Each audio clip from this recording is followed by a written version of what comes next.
Well, good evening and welcome to Tucker Carlson Tonight. And of course, Happy New Year. America lasted yet another 12 months as the best country in the world, but it was a turbulent year, and 2018 could be even more so. So later tonight, advice on how to thrive over the year ahead, no matter what happens.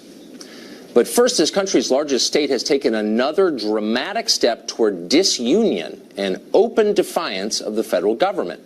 As of yesterday, California is now a sanctuary state. It's the nation's first. All police statewide in California are banned from asking about a suspect's immigration status or cooperating with federal immigration officials. Landlords are banned from reporting the legal status of their tenants. Colleges can't monitor the immigration status of the kids they enroll. These new measures augment the state's many existing laws, all designed to enable illegal immigration. Illegals in California already are entitled to receive a driver's license, in-state college tuition, free health care for their children, and more. They don't need to have a job. They don't have to know English. It doesn't matter even if they have a history of crime, even violent crime. In California, illegal aliens are now a protected class. And maybe more significant, the state itself is now in direct opposition to this country's most basic laws. 55 years ago this month, Governor George Wallace took his oath of office and pledged resistance to federal authority, effectively declaring Alabama its own country. You know the history. Well, Governor Jerry Brown of California has done something similar this week. Travis Allen is a Republican in the California State Assembly, and he joins us tonight. Mr. Allen, thanks for coming on. Thanks so much, Tucker.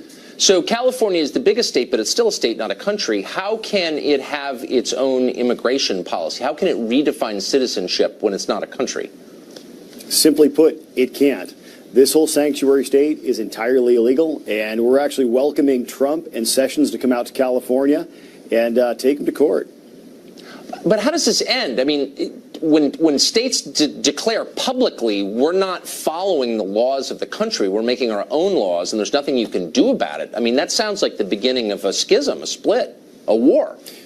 Without a doubt. I mean, California truly has become the center of the quote-unquote resistance to the president and everything that seems to make common sense in the United States. So with Jerry Brown's recent action of the sanctuary state, Californians don't even agree with this. But the politicians that are running the state in Sacramento, keep in mind the legislature up until just recently was 2/3 Democrat, and all of the statewide officers are Democrat as well, passed this law, even though Californians are absolutely against it. What's so striking in the specific case of California is that the state is hemorrhaging its middle class. They're moving to neighboring states, north and east, in huge numbers. And it's been written about a lot. The state doesn't seem to care. And even as this happens, seems to be importing a lot of new, much poorer, less educated people. What's the thinking there? You know, I really don't know that there is a thinking there. You know, a lot of Sacramento and San Francisco exists really in its own bubble. The numbers came out just recently. 243,000 Californians have left in just the last few years, taking about $8 billion with them. And in their place, of course, now we have this burgeoning illegal population, which now, as you mentioned, has protected class status. And it gets very bad because, you see, this is California taxpayer dollars being used to shelter criminals who are committing crimes while they're here. And these aren't small crimes. We're talking assault on a police officer, domestic battery, animal cruelty, possession of concealed weapons, biological agents. I mean, these are real crimes, and yet Jerry Brown and the California Democrats want to essentially ignore federal immigration law and protect these people at California's expense. And that's just wrong. But ignoring immigration law is not the same as ignoring other kinds of law, because it gets to the deepest question about any country, which is who's a citizen and who's not, who deserves to be here, who doesn't, what are borders. And so California can't, your governor can't expect this to go ignored. You can't just decide you're not going to enforce the borders and expect Washington to do nothing. Is there a showdown coming? Absolutely there is. I mean, this is truly, it's a bluff.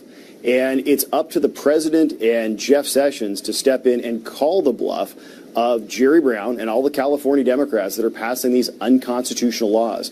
And keep in mind, too, you know, a lot of people around the country say, well, you know, everybody in California is liberal, they're Democrat, and that there could be nothing further from the truth. You know, there's actually more Republicans here in California than in any other state. And past that, forget about party lines for a moment. 74% of Californians are absolutely against sanctuary state, including 65% of Latinos. Well, why would they be for it? I mean, the middle class isn't leaving California because it's thriving. The infrastructure is a mess. The schools are terrible. There's more poverty in the state than any state in the union. I mean, is there a connection, do you think, between the state's immigration policies and the direction of its economy? Without a doubt. And I mean, really, you have to go back a couple of decades. The California legislature has been dominated by Democrats by 39 of the last 40 years. Yeah. The Brown family has run California for 24 of essentially the last 50 years. So you need to look no further than what has been going on successfully. We had driver's licenses for undocumented immigrants, people who are here illegally. And now this is really just the next step. Now it's a sanctuary state. All of these things are unconstitutional, but the California legal system is broken. The California political system is broken. That's why we truly need Washington to hear this message and come to California, sue California, take them to Supreme Court, and let's get the Constitution enforced, because there's a lot of Californians here that want to be protected. Until we get a new governor in the state, you know I'm running to be the next governor of California. Until that happens, we could actually use some help from the national guys. Well, and it affects the rest of us, too. Assemblyman Allen, thank you very much for joining us. Without a doubt, Tucker. Remember, what starts here in California usually spreads to the rest of the nation, so let's put a stop to it. Like a virus. Thanks.